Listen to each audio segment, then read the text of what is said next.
नमस्कार, मैं ब्रजेश ओझा और आप देख रहे हैं न्यूज डिपो। और आज न्यूज डिपो आपके बीच में लेकर आए एक ऐसे मुद्दे को जिस मुद्दे ने सोशल मीडिया में सेंसेशन कर रखा है। यानी हर कोई ये जानना चाहता है कि कौन है ये हिंदू आर्मी, क्या है ये हिंदू आर्मी, और कौन है हिंदू आर्मी का चीफ सुशील तिवारी, जो आए दिन फेसबुक पे और सोशल मीडिया के तमाम प्लेटफॉर्म पे मचा रखी हाहाकार हेट स्पीच से और जो मुस्लिमों को लगातार कर रहा टारगेट। आज हमने हिंदू आर्मी के ही कार्यक्रम में लखनऊ में हिंदू आर्मी चीफ को कह सकते हैं कि पकड़ लिया है और अपने पास खड़ा कर लिया है और उन्हीं के कार्यक्रम में पूछे जाएंगे तीखे सवाल। तो हमारे साथ है हिंदू आर्मी सुशील तिवारी।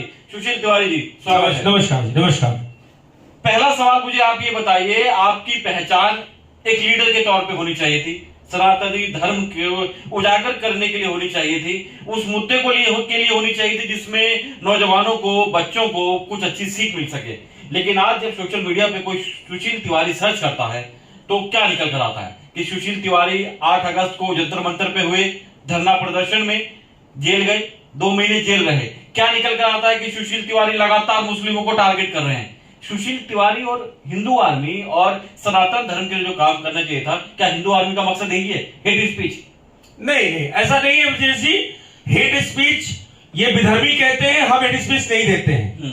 हम तो समय समय पे, चाहे वो जनसंख्या नियंत्रण की बात हो, चाहे वो राष्ट्र में जितने भी जिहाद चल रहे हैं, जितने भी एक तरह से जब मुगल काल में आक्रांता करते थे कि मंदिरों को तोड़ के और वो अपना गुम्बद बैठा देते थे, आज की डेट में नए नए जो है उसको क्या बोलते हैं, मजारों का निर्माण करके जमीन जिहाद चल रहा है। तो हमारा काम है देश में विधर्म पे आवाज उठाना। अब विधर्मी उसको हेट स्पीच कहे तो उसमें हिंदू आर्मी का क्या दोष है? लेकिन लोग तो ये भी कह रहे हैं ना कि हिंदू आर्मी जो है और जो सुशील तिवारी हैं वो बात बात पे, हर बात पे भीम आर्मी को टारगेट करते हैं। तो भीम आर्मी को टारगेट इसलिए किया जाता है क्योंकि हिंदू आर्मी अभी भीम आर्मी के समकक्ष या अभी दूर दूर तक उसके पैरेलल में नहीं आई है। तो एक बड़े टारगेट को अचीव किया जा रहा है, बड़े संगठन को टारगेट किया जा रहा है जिसके चलते हिंदू आर्मी का एक कुछ लेवल बन सके, कुछ इनका एक स्टेटस बन सके। क्या ये है? देखिए, भीम आर्मी के साथ तो हिंदू आर्मी को जोड़ना भी महापाप है, क्योंकि वो चलती है पीएफआई के फंडिंग से। ये जानना होगा कि पीएफआई कौन है। पीएफआई पाकिस्तान से पोषित एक ऐसी संस्था जो भारत में चल रही है।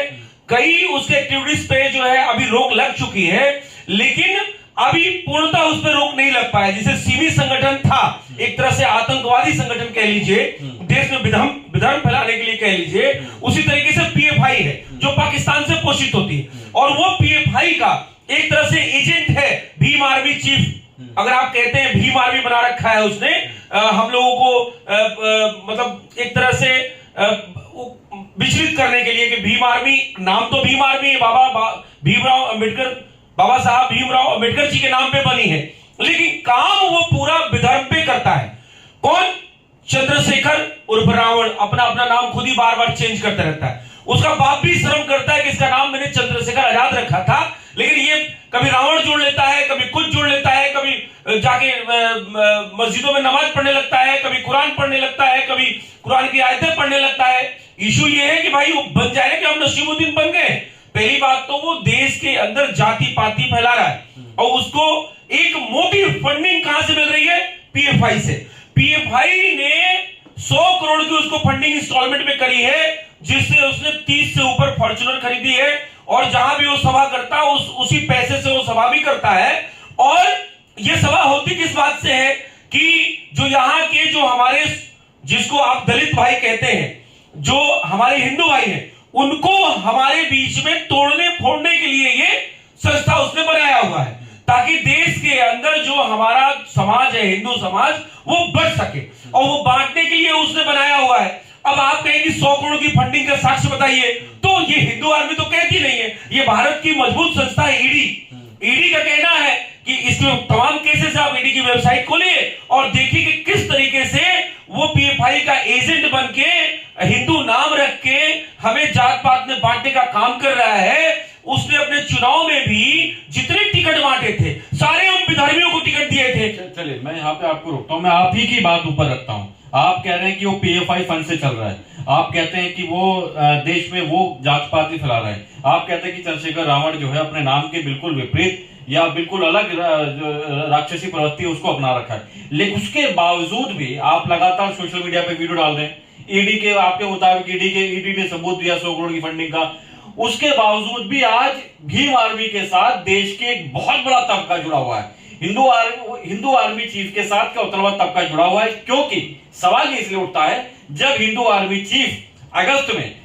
जेल गए तो देशव्यापी स्तर पर जो बड़े आंदोलन होना चाहिए था वो देखने को नहीं मिला, लेकिन वहीं जब चंद्रशेखर रावण जेल गए तो पूरे देश में जो चीज नजर आई वो ये बताती है कि भीम आर्मी आपकी नजरों में गलत है, लेकिन वो जो दिल्ली की जनता है या देश की जनता है वो अभी भी उनको सपोर्ट कर रही है। नहीं, वो देश की जनता नहीं है, सारे बिकाऊ भाड़े के टट्टू है उसके साथ में।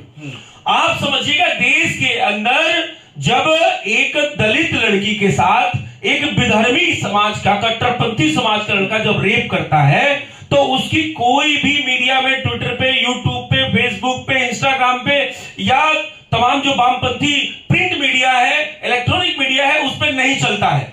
लेकिन यही अगर हम 3 अप्रैल को हिंदू महापंचायत करते हैं और वहां कोई कांड नहीं होता है, उसके बाद भी वामपंथी मीडिया जो है वो जबरदस्ती एफआईआर दर्ज कराना और जबरदस्ती प्रोपोगेट करना, ट्रेंडिंग करना, तो उसके साथ कोई है नहीं। ये अपने दिमाग से सभी लोग निकाल दे, वो जितने लोग हैं वो भाड़े के टट्टू है भाई, वही 10, 20, 50 लोग उसके साथ हमने बताया नहीं, 30 फॉर्च्यूनर पीएफआई के फंडिंग से लिया हुआ है। आजाद समाज पार्टी बना लिया, क्योंकि ऐसा कुछ संविधान में है कि पॉलिटिकल पार्टी चंदा ले सकती है। अब चंदा तो केजरीवाल भी लेता है, वो मदर टेरेसा ग्रुप से लेता है और वो भी धर्मांतरण करता है। उसी तरीके से ये एक तरह से विदेशी ताकत पे पलने वाले ये सारे के सारे एजेंट हैं जो भारत को टुकड़े करने के लिए इनको खूब ढेर सारा धन और दौलत मिलता है। रही बात हिंदू आर्मी की, तो हिंदू आर्मी का अगर आपको ताकत देखना था तो आप 8 अगस्त को जरूर आप आइए, आप मतलब फिर भी कार्यक्रम होगा तो हमारा आइए और हम कार्यक्रम करते हैं। अभी लखनऊ के अंदर हमारा आपने भगवा रैली देखा, लाखों कार्यकर्ता उसके अंदर है और लाखों देश के अंदर कार्यकर्ता है। हमारे सोशल मीडिया के पेज ब्लॉक कर दिए जाते हैं जितने फॉलोअर हैं, तो ऐसा नहीं है, ये बड़ा भ्रांति है मीडिया में कि जो है उसका बहुत बड़ा तंत्र हो गया है। और वो क्या है, वो एक आप देखिए मुंह पे काली पुता के गोरखपुर से चलाया, वो चुनाव किसके खिलाफ लड़ा, हमारे ईश्वरीय योगी आदित्यनाथ के खिलाफ, और वहां पे उसकी जमानत भी जब्त हो गई। अगर इतने बड़े फॉलोअर होते तो उसकी जमानत 1 सीट नहीं आई। एक भी सीट पूरे उत्तर प्रदेश में ना आना ये दिखाता है कि उसके साथ हमारा जो तथाकथित वो जिसका वो मसीहा बनता है, वो जब एक विधर्मी एक हिंदू दलित लड़की के साथ रेप करता है तो वहां पे नहीं बोलेगा, लेकिन वहीं एक ठाकुर, एक पंडित या एक शूद्र अपने आपस में कोई लड़ाई हो जाती है तो उसको वो जरूर बताता है कि ऐसा वो ठाकुरों ने बड़ा नुकसान कर दिया, वो पंडितों ने बड़ा नुकसान कर दिया और बड़ा विधर्म कर दिया। इस तरीके से वो प्रोपोगेट करता है। चाहे हाथरस का केस ले लीजिए, उसको जबरदस्ती बनाना, तो उसका ये उसको इसके लिए पैसा मिलता नहीं करेगा तो उसकी नौकरी चली जाएगी पीएफआई से। भाई हिंदू आर्मी ये चीज समझा क्यों नहीं पा रही है लोगों को, वो समझाकर अपने साथ इतना पूरा जन सलाब भी लेकर घूम रहे हैं, पार्टी भी बना ली, चंद्रशेखर रावण सब कुछ कर रहे हैं, लेकिन सुशील तिवारी क्यों नहीं समझा पा रहे हैं लोगों को कि जो चंद्रशेखर रावण है, जो भी वो काम कर रहे हैं, जो भी संस्था बनाए बैठे हैं, वो काम ठीक से नहीं करे, देश को तोड़ने की राजनीति कर रहा है वो व्यक्ति। नहीं, देखिए ऐसा है, पाप का घड़ा भरता है। रावण, अगर आप ऐसा बोलेंगे तो रावण के साथ बहुत बड़ी सेना थी, लेकिन राम के साथ कितनी सेना थी, तो सत्य के साथ थोड़ी सी संख्या जरूर कम होती है, क्योंकि हमारी संख्या कम नहीं है, ये अलग अलग विषय है। लेकिन जहां तक उसके साथ जो संख्या है वो पेड़ है, वो पूरी तरीके से पेड़ है। कोई भी व्यक्ति उसके पास सही कार्यकर्ता नहीं है, सारे के सारे पेड़ है और सभी रमेश, सुरेश, महेश नाम रखे हैं, लेकिन अगर ओरिजिनल नाम उनका देखेंगे तो अब्दुल, सलमान, वाहिद, इस तरह के नाम है उनके बैकअप में, इस तरह के उनके सोशल मीडिया पे सपोर्टर हैं और उन्हीं से वो ट्वीट भी कराता है, उन्हीं से वो कमेंट भी कराता है, खुद नहीं करता है। आपको बताएं एक वाकया, सुधांशु चतुर्वेदी जी भारतीय जनता पार्टी के राज्यसभा सांसद भी है और प्रवक्ता भी है। एक टीवी चैनल में बोलता है कि मैं अमित शाह से सीधे बात करूंगा, औकात चवन्नी की नहीं करेगा अमित शाह से बात। औकात इतनी नहीं है कि अखिलेश यादव जैसे विधर्मी पार्टी में भी एंट्री मिल पाए। भाई अखिलेश यादव भी तो उन्हीं विधर्मियों का जो है प्रचार प्रसार और उन्हीं के लिए काम करते हैं। वो उनके पिताजी ने जो है कार सेवकों पे गोली चलवा दी और आज अखिलेश यादव ज्ञानवापी जो परिसर है उसमें जो शिव जी का दर्शन हुआ, शिवलिंग मिला है, जो हमारा गर्भगृह मिला है, उसमें वो सवाल उठा रहे, कहते हैं कि लाल कपड़ा और पत्थर कहीं भी रख दो वहां मंदिर बन जाता है। तो इस तरह से हिंदुओं का मजाक उड़ाने वाला जो विधर्मी पार्टी अखिलेश यादव की है, उन्होंने अगर भीम आर्मी जैसे तथाकथित, आप जो भीम आर्मी कहते हैं, पीएफआई के एजेंट को लेने से इनकार कर दिया, तो आप कैसे कह सकते हो सर जन सैलाब है? चलिए एक सवाल मैं आपके लिए और लेके आता हूं, क्योंकि सवाल हम वही लेके आए जो जनता के बीच में अभी इस वक्त उठ रहे हैं। सवाल एक ये है, आपको शायद बुरा भी लग सकता है कि अब हिंदू आर्मी के जो चीफ है सुशील तिवारी, वो डर गए हैं। वो सिर्फ फेसबुक पर आकर बोलते हैं, बहुत चिल्ला चिल्लाकर गड़ा फाड़ कर हिंदुओं को बात करेंगे, मुसलमानों को कटाक्ष करेंगे। लेकिन अभी कुछ रोज पहले, कुछ महीने पहले, जब दिल्ली के बुराड़ी मैदान में जनसैलाब आया, हिंदुओं की बात उठाई गई, तो सुशील तिवारी मंच पर नजर तो आए, लेकिन उनकी आवाज सामने नहीं आई, जो बताता है कि शायद सुशील तिवारी अब फिर से डर गए हैं कि यार जेल न जाना पड़े। जो भी उस बीच में जेल के अंदर हुआ, उससे वो डर गए हैं। नहीं, देखिए, हम लोग अगर डर जाते हैं तो 3 अप्रैल को बुराड़ी अथॉरिटी में ये महासैलाब नहीं पहुंचता, पहली बात। और जहां तक भाषण देने की मंच से बात है, तो भाषण देने में आप जब नहीं दिए तब तो देखिए इतना हंगामा मच गया। जब भाषण, मैंने कहा ना कि वामपंथी इतने ज्यादा एक्टिव हैं कि ये बिना मतलब की ट्रेंडिंग कर देते हैं। जितने वामपंथी पत्रकार थे वो इंतजार कर रहे थे कि सुशील तिवारी या पिंकी चौधरी भाषण दे, लेकिन हम लोग की अंततः ये बात हुई थी कि नहीं, हम जिस लक्ष्य के लिए आए हैं, हम किस लक्ष्य के लिए आए हैं, तो हम आए थे समान नागरिक संहिता के लिए वहां गए थे। और वो हमारा समान नागरिक संहिता कहीं ना कहीं आज देश के अंदर अमित शाह जी और 52 वर्षों के बाद जो ईश्वरीय अवतार मोदी जी हैं उसको लागू करने जा रहे हैं। हमारा लक्ष्य भेदना काम है, प्रोपोगंडा करना काम नहीं है। और अगर डर जाते तो 3 अप्रैल को हम जाते ही नहीं भाई। हिंदू महापंचायत में वहां जन सैलाब लेके हिंदू आर्मी भी पहुंची थी, हिंदू रक्षा दल पहुंचा था, सेव इंडिया फाउंडेशन पहुंचा था, और तमाम सैकड़ों संगठनें वहां पहुंची थी और बहुत भव्य कार्यक्रम हुआ। उसमें विधर्मियों ने ऐसा नहीं एफआईआर भी दर्ज कराया।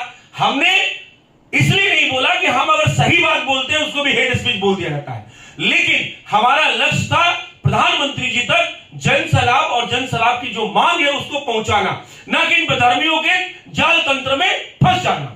एक सवाल यहाँ पर ये उभर कर आता है कि एक रैली होती है जंतर मंतर पे, कुछ लीडर्स वहां पर जाके बात करते हैं और हेट स्पीच बोलकर उनको जेल में डाल दिया जाता है।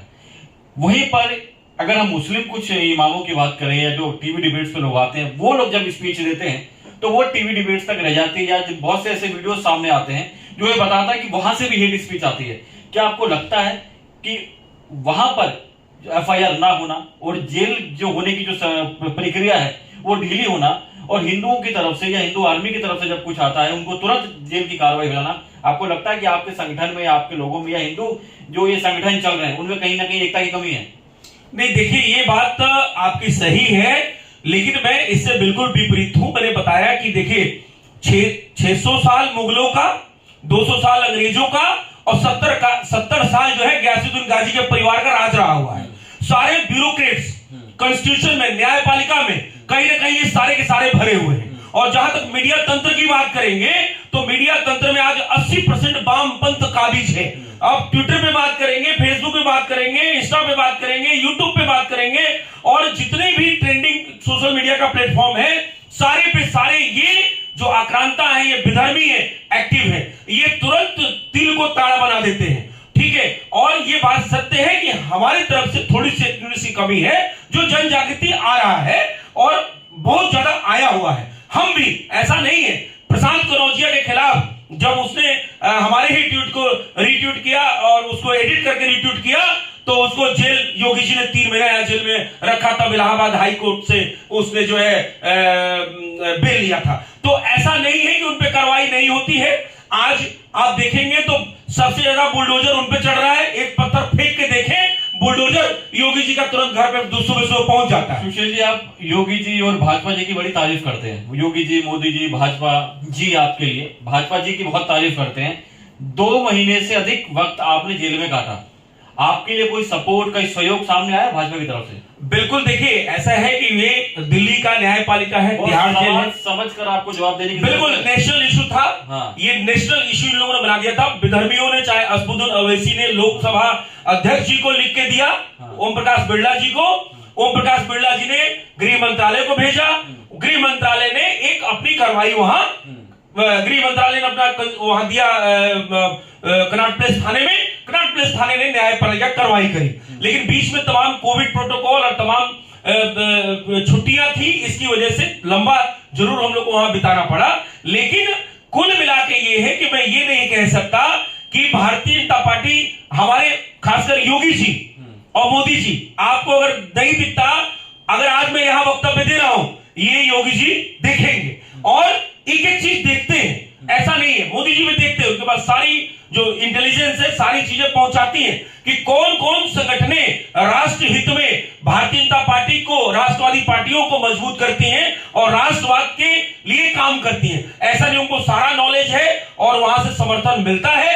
और ये बात सही है, मैंने फिर कहा कि कॉन्स्टिट्यूशन में और न्यायपालिका में विधर्मी बैठे हुए हैं। उन्होंने, जैसा कि दिल्ली की बात अगर आप करें तो वहां एक विधर्मी सरकार है अरविंद केजरीवाल की। ये जरूर है कि 153A के हेट स्पीच मामले में तिहाड़ जेल में हम लोग रहे, 8 योद्धा रहे वहां, लेकिन उस जो वहां का वकील होता, सरकारी वकील होता, वो राज्य सरकार का होता है और उसमें हम लोगों को जेल में रखने का काम अरविंद केजरीवाल का था। इसको बिल्कुल ऑफिशियल बयान के साथ आपके चैनल के माध्यम से मैं देश को यह बात बताना चाहता हूं कि इसमें कहीं भी राष्ट्रवादी सरकारों का हाथ नहीं था। वहां पे जो वकील था, वो सरकारी जो वकील होता है, वो अरविंद केजरीवाल का राज्य सरकार का होता है और उसने हम लोगों को बेल ना होने देने में सबसे बड़ा हाथ किसी का था, तो वो केजरीवाल का था। चलिए, सवाल यहां पर हिंदू आर्मी तक थे। अब पूछते हैं जो आपके वर्तमान के एजेंडे चल रहे हैं। ज्ञानवापी पे आपके लगातार वीडियो आ रहे हैं, मुझे ये बताइए, क्या मस्जिद जो नई नई बनाई जा रही है, हिंदू आर्मी उसके पक्ष में, क्या नई मस्जिद भी नहीं बननी चाहिए या पुरानी है कि सभी को तोड़ना चाहिए? देखिए, नई मस्जिद, नए मजार के नाम पे पूरे भारतवर्ष के अंदर जमीन जिहाद चल रहा है। नई मस्जिदों के निर्माण के पहले इनको सरकार से अप्रूवल लेना चाहिए, ये हिंदू आर्मी की मांग है। जब सरकार पूरा जांच परख लेगी, हाँ ये वक्फ बोर्ड की जमीन है, कब्जे वाली नहीं है, तब तो वहां मस्जिद का निर्माण हो, अदरवाइज कोई नई मस्जिद का निर्माण नहीं होना चाहिए। ये नहीं होना चाहिए कि पहले हमने एक हरी चादर डाल दी, उसके बाद वहां 2 पंचर की दुकान खोल दिया, फिर वहां एक बाइक की दुकान खोल दिया, फिर वहां एक मीट मुर्गा की दुकान खोल दिया और पता लगा हम रोज वहां पे जो है विधर्मी जाके पूजा कर रहे हैं और अपने हिसाब से, तो पता लगा वो जो है उनका इबादत गृह हो गया। तो ये तो नहीं चलेगा, इसके खिलाफ हिंदू आर्मी बिल्कुल आवाज उठाती रहेगी। हर मस्जिद टूटनी चाहिए, बिल्कुल हो, हर मस्जिद जो टूटनी चाहिए, जो हिंदुओं के मंदिरों को तोड़ के बनाई गई है, ये है। हर मस्जिद टूटनी चाहिए जो हिंदुओं के मंदिर को तोड़ के बनाई गई है। इस बात में कोई भी गुरेज नहीं है कहने में कि आप अगर देखेंगे, जैसा कि आज ज्ञानवापी मस्जिद का, ज्ञानवापी परिसर का मामला चल रहा है, ज्ञानवापी के साथ मस्जिद जोड़ना अपने आप में पाप है।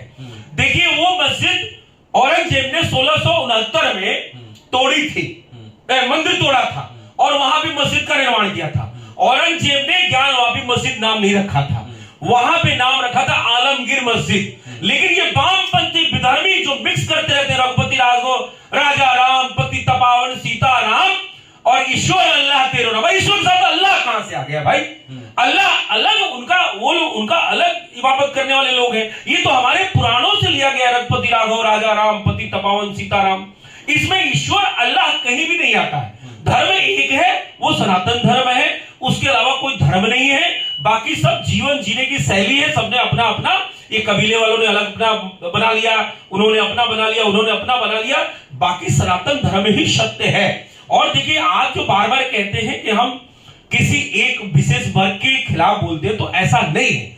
देखिए, जब विशेष वर्ग ने 870 वर्ष से वो कहते हैं कि हमने 800 साल हुकूमत किया है, असदुद्दीन ओवैसी बोलते नहीं है कि हमने 800 साल हुकूमत किया। अरे भाई, तुमने बड़ा तीर मार लिया है, तुमने यहां हमारी बहु बेटियों का रेप किया, तुम्हारे आक्रांताओं ने यहां मंदिर तोड़े और कहते हो कि हम जो है 800 साल हुकूमत किए हैं। तुमने हुकूमत थोड़ा ना किया, तुम्हारे जो पूर्वज हैं वो लूट के ले गए।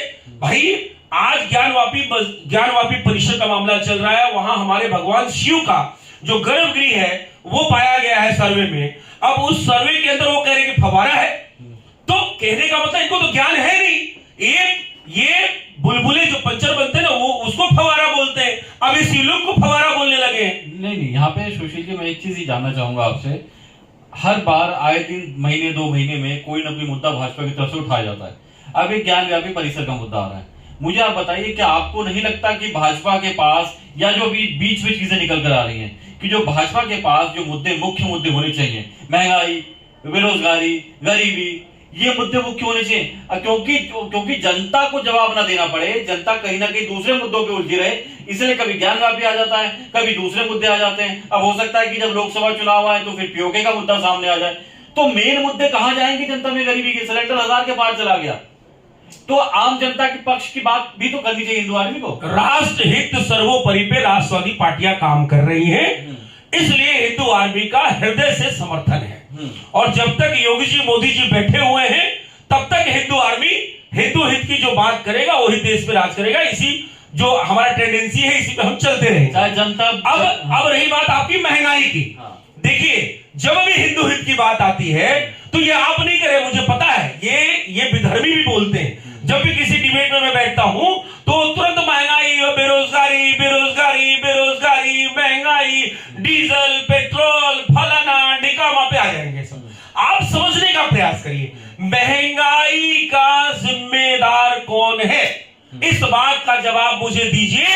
मैं आपको संक्षेप में अगर बता दूं तो अगर महंगाई है तो रोहिंग्या और घुसपैठियों की वजह से आके हमारे रोजगार पे डाका वो डाल रहे। जो 5 करोड़ थे, जो अब 45 करोड़ हो गए हैं, वो महंगाई और रोजगार पे डाका डाल रहे। हमारे 1 बच्चे होते हैं, उनके 15-17 बच्चे होते हैं। जब वो 18 साल के हो जाते हैं तो वोटों में भी कन्वर्ट हो जाते हैं और साथ में लाइन में खड़े हो जाते हैं रोजगार लेके, रोजगार रोजगार रोजगार रोजगार रोजगार। भाई राष्ट्र के मुद्दों पे अगर राष्ट्रवादी पार्टियां काम कर रही हैं तो मैं ये समझता हूं कि विचलित होने की जरूरत नहीं है। मैं तो ये कहता हूं कि 100 रुपए पेट्रोल है, 200 रुपए कर दे, लेकिन राष्ट्र हित के मुद्दों पे जी अगर मुझे ये बताइए, केंद्र में है ना भाजपा की सरकार, बहुमत है ना, वो जनसंख्या नियंत्रण बिल लाने के लिए किसका मुंह देख रही है? वो आ रहा है। आप कब आ रहा है? देखिए 7 साल पूरे होने का। अरे भाई साहब 870 साल का कोड है, 7 साल में आप खत्म कर देंगे। 870 वर्षों का कोड है, आप 8 साल में खत्म नहीं कर सकते। बात को समझने का प्रयास करिए। मैंने कहा कि 870 वर्षों में जो ये भारत गुलामी की जंजीरों में जकड़ा हुआ था, अभी भी आप समझिएगा, ये तो 2014 में ईश्वर ने कहीं मोदी के रूप में भेजा, भारतीय जनता पार्टी ने बैकअप दिया, राष्ट्रवादी पार्टियों ने बैकअप दिया, संघ ने बैकअप दिया, तो देश में जन जागृति आई और कहीं ना कहीं एक मोदी सरकार बनी। और ईश्वर करे कि मोदी सरकार निरंतर चलती रहे, योगी सरकार निरंतर चलती रहे। जनता को 870 साल ही और इंतजार करना पड़ेगा? 870 साल तो इंतजार नहीं करना पड़ेगा। देखिए एक एक करके रिजोल्व मुद्दे हो रहे हैं, चाहे वो धारा 370 वहां से हटी हो, चाहे राम मंदिर अयोध्या का मामला हो, आज काशी का मामला, आप ज्ञानवापी का मामला देख रहे हैं, ज्ञानवापी परिषद का, अभी आगरा के ताजमहल का मामला आपने देखा, इंद्रप्रस्थ लाल किला का मामला देखा, कुतुब मीनार का मामला देखा, अभी तो 30,000 से लेकर 40,000 मंदिरों का मामला देखना बाकी है। क्योंकि जब संस्कृति बचेगा, धर्म बचेगा, परंपरा बचेगा, तब राष्ट्र बचेगा, और जब राष्ट्र बचेगा तब हम और आप रहेंगे।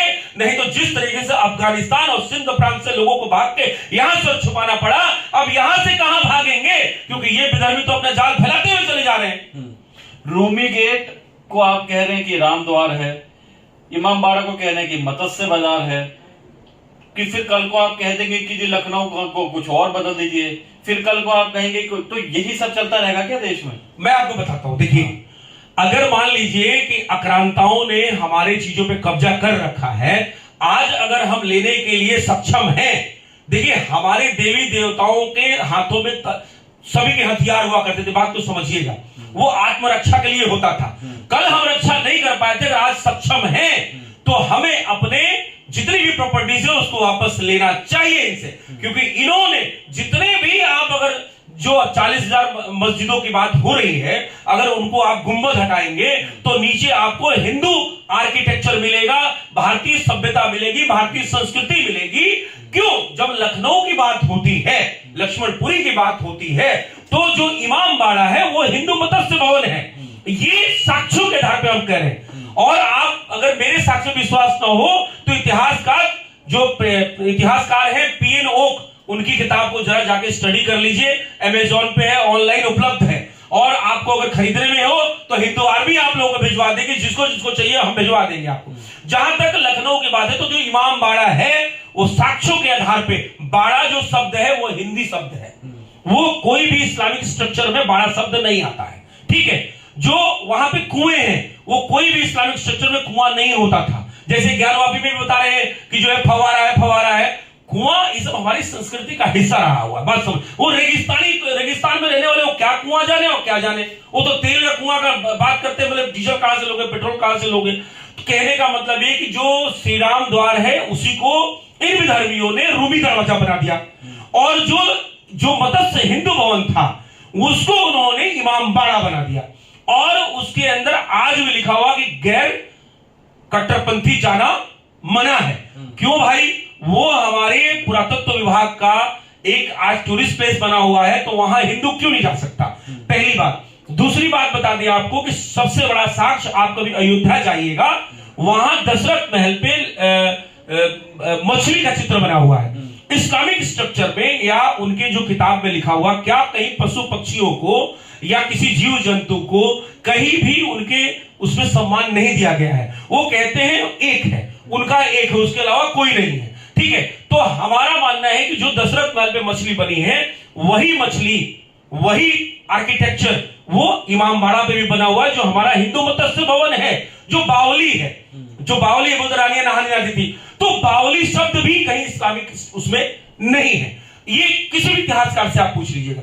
कुल मिला के वहां एक नहीं सैकड़ों ऐसे, जब जिस तरीके से ज्ञानवापी का सर्वे हुआ, ज्ञानवापी परिसर का सर्वे हुआ, आज ताजमहल का मांग हो रहा है, तेजो महालय का, उसी तरीके से कुतुब मीनार का आप देखेंगे तो इन्होंने जैसे ये सफेद टोपी पहनते उस तरह से इन्होंने हमारे मंदिरों पे भी एक टोपी पहना दिया और उससे हमारा ध्वज हटा दिया, भगवा ध्वज हटा दिया और इसको अपना बना लिया। अब धीरे धीरे होता क्या है, आज इलाहाबाद का नाम प्रयागराज हो गया है, लेकिन अभी भी लोग हैबिट नहीं ला पाए, अभी भी इलाहाबादी बोलते हैं। तो धीरे धीरे वो आदत बन गई कि इमाम बाड़ा है तो इसका वो उस जो है उस नवाब ने इसका उद्घाटन किया था, उसने बनाया था और गरीबों के लिए बनाया था, और एक कहानी नरेटिव जो है, नरेटिव पे नरेटिव हमारे बीच ठोक दिया गया। वहां लक्ष्मण टीला भी है, क्योंकि लखनऊ का एक इतिहास है, भगवान राम जब आए थे कहां से, रावण को मार के, तो उसके बाद उन्होंने एक राज्य दिया लक्ष्मण जी को, वो राज्य था लक्ष्मणपुरी, लक्ष्मण नगर, ठीक है। आज वो लखनऊ है लेकिन वो लक्ष्मणपुरी है, आज भी लक्ष्मण टीला है, वहां पे साक्ष्य है, और वही है जहां इमाम बाड़ा है। लखनऊ से क्या दिक्कत है?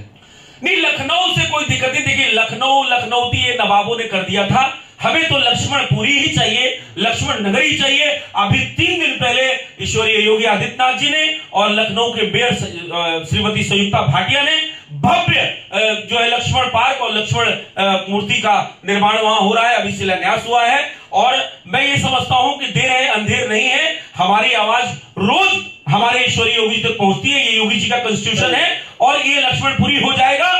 लेकिन लक्ष्मणपुरी होने के साथ तब जीत मिलेगी जब हजारों एकड़ का जो मत्स्य हिंदू भवन हमारा है वो हमें वापस चाहिए, वो रूमी दरवाजा नहीं, श्री राम द्वार वापस चाहिए। और लक्ष्मण टीला के बगल में इन्होंने जो एक और छोटी सी कब्जा करके बना रखा है, वो भी हमें लक्ष्मण टीला के रूप में वापस चाहिए। तभी हम दम लेंगे 30,000 मंदिरों में, 30,000 प्रॉपर्टीज में, 30 से 40,000 में ये लखनऊ का मत्स्य हिंदू भवन और इमाम बाड़ा भी हम शामिल है हमारे लिस्टों में। ये सब जो भी आदेश आ रहे हैं, सवाल सोच समझ कर दीजिएगा इसका जवाब, ये सरकार कर रही है या कोर्ट कर रहा है?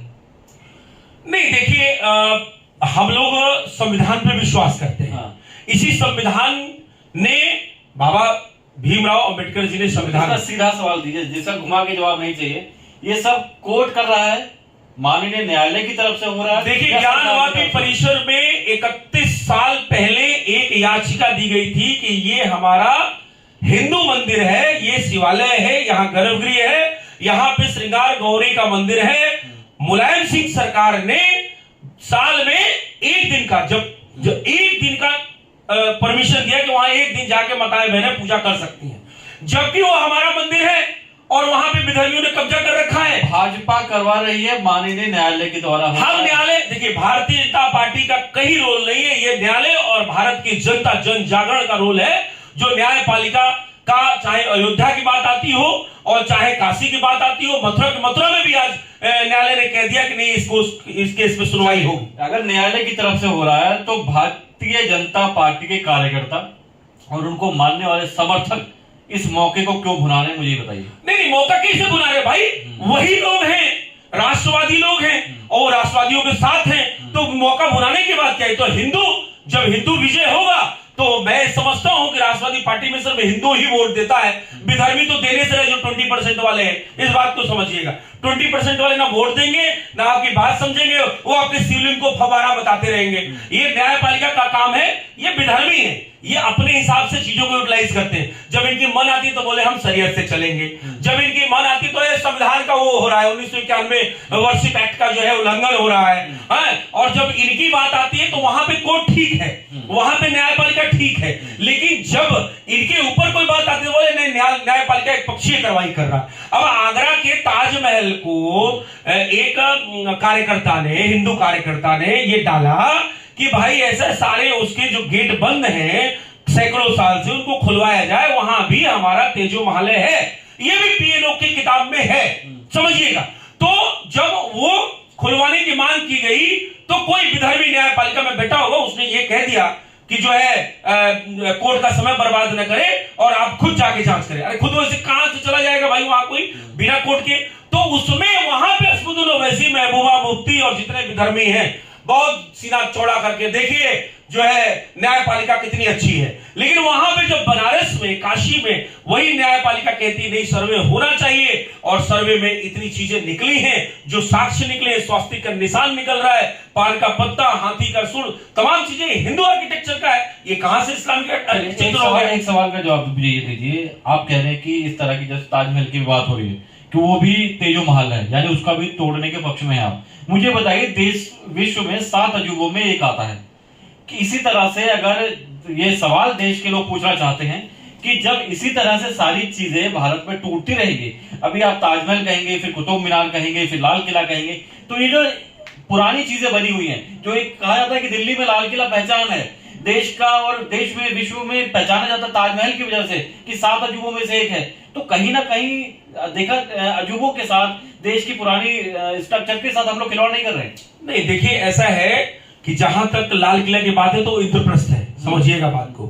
लाल कहां ये लिखा गया है, आप मुझे बताइए कहां लिखा हुआ है कि वो लाल किला, जो एक लाल किला तो भाई मुगलों ने कर दिया ना, बात तो समझिएगा। कहां तो हमारा इंद्रप्रस्थ किला है, वो तो लाल ही है ना भाई, सीधी सी बात है, लाल किला हम तोड़ेंगे थोड़ी नहीं, उसको इंद्रप्रस्थ करेंगे और उसको राष्ट्रवाद, भाई वो हिंदू की प्रॉपर्टी कही जाएगी, वो वक्फ बोर्ड की प्रॉपर्टी क्यों कही जाएगी, चाहे वो ताजमहल हो, चाहे वो ज्ञानवापी हो। तो तेजो महल का कैसे करेंगे? बिना तोड़े होगा या फिर तोड़ के पता करेंगे? नहीं, देखिए सीधी सी बात है, इन्होंने गुंबद हटाए थे, हम अपना गुंबद लगाएंगे, अपना शिव जी की पूजा करेंगे, हमारा वो शिवालय है, तेजो महल है, हम शिव जी की पूजा करेंगे, उसमें हमारा अधिकार होगा। बात समझिएगा। कुछ वीडियो सामने आ रहे हैं, वो कह रहे हैं जब सरकार बदलेगी तो हम फिर वही कर लेंगे। देखिए ये उनके नियत पे कोई डाउट नहीं है, क्योंकि जिस तरह से संख्या उनकी बढ़ रही है उस हिसाब से वो कर तो लेंगे, लेकिन आज जन जागृति की जरूरत है, क्योंकि अभी भी हमारी जो संख्या 90 से 100 करोड़ सनातनी है, एक हुंकार मारेंगे तो हमें मतलब किसी की जरूरत नहीं पड़ेगी। लेकिन हम सही सुने हैं, 1947 में इनको हिस्सा देने के बाद भी इनको यहाँ रहने दिए, ठीक है। ये बोलते ना बाई चांस और बाई चॉइस, तो ये बोलते रहे। 1947 में इनको इनका हिस्सा दिया गया, उसके बाद भी यहाँ जमे रहे और यहाँ जनसंख्या बढ़ा के ये फिर एक बांग्लादेश बनाना चाहते हैं, एक फिर पाकिस्तान बनाना चाहते हैं। कहने का हमारा तात्पर्य यह है कि उसी का तोड़ है जो हम लोग 3 अप्रैल को हिंदू महापंचायत करने गए थे दिल्ली, और दिल्ली के अंदर मेन जो मुख्य मांग थी समान नागरिक संहिता, यूनिफॉर्म सिविल कोड। तो ये अगर आ जाता है तो एक पत्नी आपकी, एक पत्नी मेरी और एक पत्नी विधर्मियों की, तो बच्चे एक पत्नी से कितने बच्चे पैदा कर लोगे? और अगर हमारे 2 बच्चे होंगे तो भैया तुम्हारे भी 2 बच्चे होंगे, तो जो अनुपात होगा वो लिमिटेड रहेगा। ये देखिए हर काल में राक्षस और देव होते थे, आज के राक्षस यही विधर्मी है। ये ऐसी संख्या बढ़ाते रहेंगे और राक्षसीपना करते रहेंगे, लेकिन सत्य कभी मिटा नहीं है। सत्य ही सनातन है, सनातन ही सत्य है। हम रहेंगे और हमारा अभिमान भी रहेगा, स्वाभिमान भी रहेगा, हमारा राष्ट्र भी रहेगा। लेकिन समय समय पर इन विधर्मियों से लड़ने के लिए देवतुल्य अवतार आते हैं। आज योगी मोदी के रूप में एक हमें ऐसी लीडरशिप, ऐसे देवतुल्य जो अवतार मिले हैं, हमें ऐसा उम्मीद है कि हम इसको हिंदू राष्ट्र बनाएं। लास्ट सवाल मैं लूंगा यहाँ पर। एक कुछ वीडियो में आपकी बातें निकल कर आती हैं कि आप कहते हैं एक जिहाद का हर मुद्दे को लेकर, हर टॉपिक को लेकर आप जिहाद बोल देते हैं। कुछ भी नहीं आता है, ये जिहाद है, ये जिहाद है। अभी कुछ रोज पहले सामने एक पोस्ट आई, कहां से निकल कर आया, आप कब्रिस्तानों को लेकर, शमशान घाटों को लेकर एक जिहाद नाम दे दिया कि ये जमीन जिहाद है। क्या मतलब इनके द्वारा किए जा रहे हर चीज जिहाद को ही काउंट कर देंगे आप? भारत में समान नागरिक संहिता इसीलिए आ रही है कि अगर हम जलाए जाते हैं, समझिएगा, हम अगर जलाए जा रहे हैं मरने के बाद, तो इनको भी जलाना चाहिए। अगर इनको नहीं मंजूर है, इलेक्ट्रिक वाले भी इनको जला दीजिए। ये जो 2 गज जमीन लेके मरते हैं ना, ये 2 गज जमीन वो कब्जे का हिस्सा होता है, वो जिहाद का हिस्सा होता है। बात समझने का प्रयास करिएगा। आप कब्र के नाम पे कब तक आप जमीनों का कब्जा करते चले जाएंगे? यहाँ लोग मजबूरी में अपार्टमेंट में रह रहे हैं, जमीनें नहीं है भारत के अंदर, जमीनें खत्म होती चली जा रही हैं, और आप हैं कि कब्र के नाम पे बड़े बड़े कब्रिस्तान लेते चले जा रहे हैं। भाई अगर हिंदू मरने के बाद 1 इंच जमीन नहीं ले रहा है, तो भाई किसी भी वर्ग विशेष को यह छूट नहीं देना चाहिए कि वो कब्रिस्तान के नाम पे हजारों करोड़ों मतलब अरबों एकड़ जो है उन्होंने कब्रिस्तान के नाम पे, अगर रेलवे के बाद किसी के पास जमीन है तो कब्रिस्तान और मजारों के पास ये समझिएगा, ये जमीन जिहाद से सीधे सीधे जोड़ा जाता है। जिहाद उनके सिलेबस में है। जिहाद को आप समझ सकते हो कैसा शब्द है और उसके कार्यशैली क्या है। कुल मिला के ये है कि अगर हमें मरने के बाद जलाया जाता है, हमें पंचतत्व में विलीन होना पड़ता है, उनको भी उसी पंचतत्व में विलीन होना चाहिए। ये कब्र के नाम पे जमीन का कब्जा नहीं होना चाहिए। ये तो फिर एक तरह से ये कहा जा सकता है कि एक जबरदस्ती हुई, उनके धर्म में नहीं है कि उनको जलाया जाए, तो और मतलब हिंदू धर्म में है कि मतलब पंच तत्व में विलीन होना पड़ता है, जलाया जाता है, पूरी प्रक्रिया होती है। तो ये तो आप जबरदस्ती कर रहे हैं कि भी अब आप अपना धर्म छोड़ के, तो ये तो फिर जो प्रेशराइज करने वाले धर्म परिवर्तन होता, तो आप में उनमें क्या फर्क रहा? प्रेशराइज नहीं, आप समझिए, भारत में भूमि रबड़ की तरफ बढ़ेगी तो नहीं, लेकिन जिस तरीके से इसके नाम पे रोज रोज कब्जा हो रहा है, वो कब्जा भाई हटना चाहिए। कहीं भी आपने एक मजार बना दी और उसके नाम पे आपने कब्जा कर लिया, फिर बाद में कब्रिस्तान बना दी, तो ये कब्जे मतलब धर्म के नाम पे जो कब्जा चल रहा है, ये कब्जा तो भाई देखिए बंद होना चाहिए। इसका एक सिस्टमेटिक वे में मेरा मानना यही है कि जो पंचतत्व विलीन होने की प्रथा है वो बहुत सुंदर प्रथा है और भारत के सभी नागरिकों को अपनाना चाहिए, ताकि हमारी भूमि बची रहे, वहां पेड़ पौधे रहे, वातावरण शुद्ध रहे। और भूमि आप देख रहे हैं इतनी जनसंख्या तेजी से बढ़ रही है भाई साहब, हर शहरों में आज अपार्टमेंट कल्चर हो गया। मजबूरी है क्योंकि जमीन ही नहीं है। भाई सरकार क्या करे, उसकी मजबूरी है। जहां एक फैमिली रहती थी 2000 स्क्वायर फीट में, 1000 स्क्वायर फीट में, वहां पे मजबूरी में 20 तल्ला 50 तल्ला बनाना पड़ता है और वहां पे लोग जो है माचिस की डिब्बी में रहते हैं। ज्ञानव्यापी परिसर के बाद हिंदू आर्मी ने अपना अगला मुद्दा सेट कर लिया है कि अब वो जमीन जिहाद में फाइट करेगी। नहीं देखिए, जितने मुद्दे विधर्म के चल रहे हैं, विधर्मियों के चल रहे हैं, वो उसमें फाइट हमारा जारी रहेगा। बात को समझने का प्रयास करिए।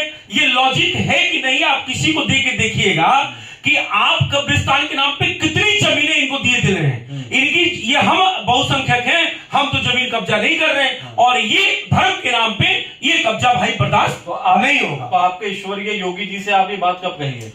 देखिए, हमने लव जिहाद की बात करी, धर्मांतरण नियंत्रण की बात करी, कानून बन रहा है एक एक करके। बात हमारे से सैकड़ों संगठनें आवाज उठा रही है, सरकार को हम बल दे रहे हैं आवाज उठा के, धरना प्रदर्शन करके, चाहे जेल भी जाना पड़े वो जाके सरकार तक हमारी आवाज पहुंच रही है कि देखो जन जागृति है, जनता ये चाह रही है कि एक समान नागरिक संहिता जो है वो होना चाहिए, जनसंख्या नियंत्रण होना चाहिए, लव जिहाद पे कानून बनना चाहिए, धर्मांतरण नियंत्रण होना चाहिए।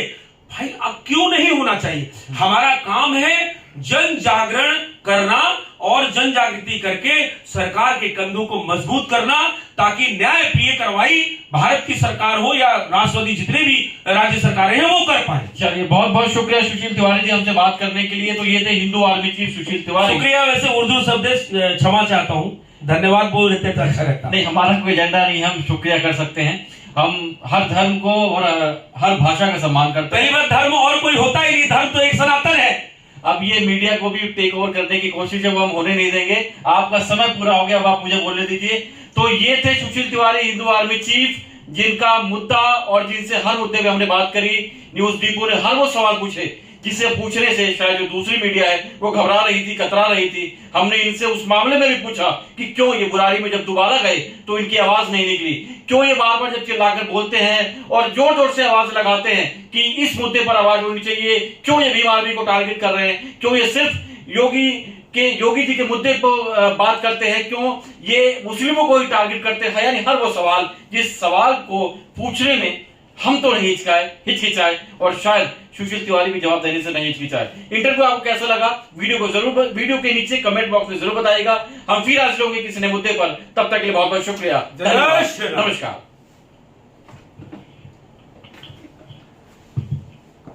बड़ा सही खींच दिया भाई इंटरव्यू।